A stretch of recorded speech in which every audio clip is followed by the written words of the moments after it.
walk and was screaming as he was carried, feet dragging on the ground, to a police van. After a 30-minute ride, Gray fell into a week-long coma. He died yesterday.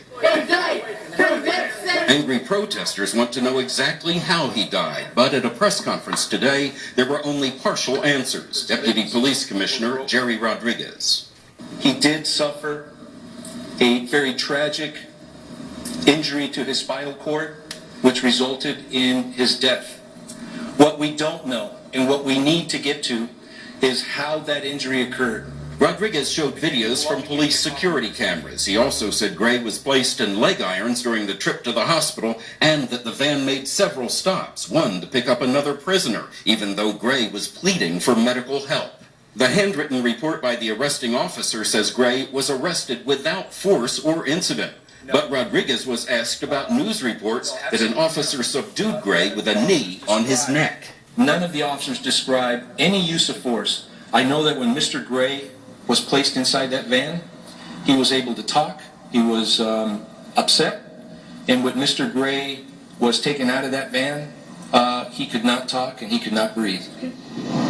Baltimore police say the officers initially pursued Gray because he ran from them, and that when they caught him, they found he was carrying an illegal switchblade knife. And Scott, records also show that Gray had a history of drug-related arrests. Chip Reed reporting from Baltimore for us tonight. Chip, thank you. An officer in Ohio is being praised for restraint tonight in a life or death situation.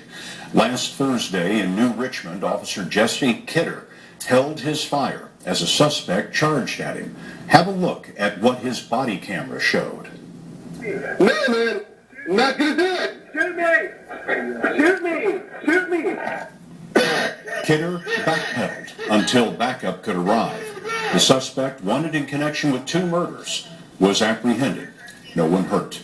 Tonight, the FBI is notifying hundreds of convicts nationwide that flawed analysis of hair samples at the FBI lab may have resulted in their convictions. Some of the defendants won't get the notice. They've already been executed. Here's Juliana Goldman. I just kept on believing that someone would look into my story and see that I was telling the truth, that I was innocent. Cleveland Wright spent 28 years, nearly half his life behind bars, convicted in a 1978 murder where prosecutors linked him to hair found near the crime scene.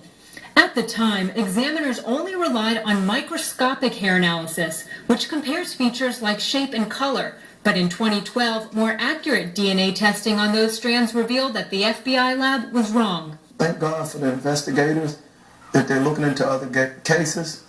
You know, they need to look into the other cases. A new study found that from the 1970s through 1999, most of the FBI's examiners in the hair comparison unit provided erroneous